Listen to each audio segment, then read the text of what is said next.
Hello friends, કેમ છો? મારું નામ છે કિરણ બરવાડિયા અને પહેલાં જ તમને બધાને થેન્ક યુ, કારણ કે તમે લોકોએ તમારા કિંમતી ટાઈમમાંથી મારા વિડીયો માટે થોડોક ટાઈમ નીકાળ્યો એટલા માટે. ચલો ફ્રેન્ડ્સ, આજે હું તમારી સામે બહુ સરસ ટૉપિક શેર કરવા માગું છું. તેનું નામ છે સારા પુસ્તકો. આપણે શા માટે પુસ્તકો વાંચવા? ફ્રેન્ડ્સ, તમે જોયું હશે બધા જ યુગમાં, બધા જ સમયમાં, બધી જ જનરેશનમાં એક વસ્તુ બહુ કોમન છે. એ શું છે? એ છે સારા પુસ્તકો. એટલા માટે આપણે પુસ્તકો વાંચવા જોઈએ. પણ વાંચવાથી બેનિફિટ શું? તો સાંભળો.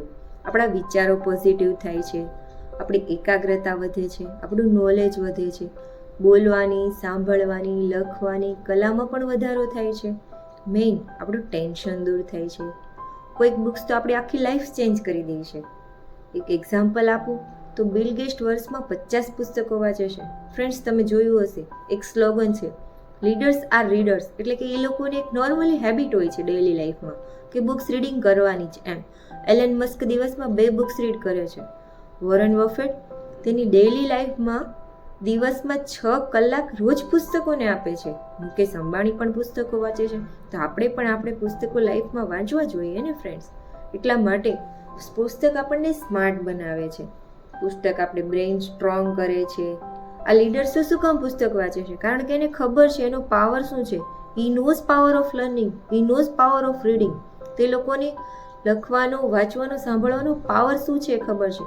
મેઇન બેનિફિટ શું છે ખબર છે બધા પુસ્તકો વાંચવાનું?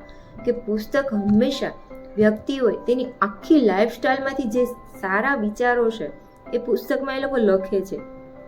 તે લોકોને ક્યારેક કંઈ પ્રોબ્લેમ આવ્યો હોય તેનું સોલ્યુશન શું છે એ લોકો એ પ્રોબ્લેમનું સોલ્યુશન પુસ્તકોમાં લખે છે. એટલા માટે આપણને ડાયરેક્ટ કે આપણા લાઈફમાં પ્રોબ્લેમ આવ્યા પહેલાં જ આપણને એનું સોલ્યુશન ખબર પડી જાય છે. તમે જોશો પ્રોબ્લેમ કરીને આપણે લાઈફ આગળ વધારીએ ને તો ત્યાં સુધી સ્ટેજ સુધી પહોંચવામાં આપણને બહુ વાર લાગી જાય છે. પણ જો એ પ્રોબ્લેમ ન આવે અને આપણે ત્યાં પહોંચી જઈએ ને તો ઓછા સમયમાં આપણે એ લોકો લીડરોની જેમ આપણે પણ એ સ્ટેજ સુધી પહોંચી શકીએ છીએ. એટલા માટે આપણે પુસ્તકો વાંચવા જોઈએ. Thank you friends.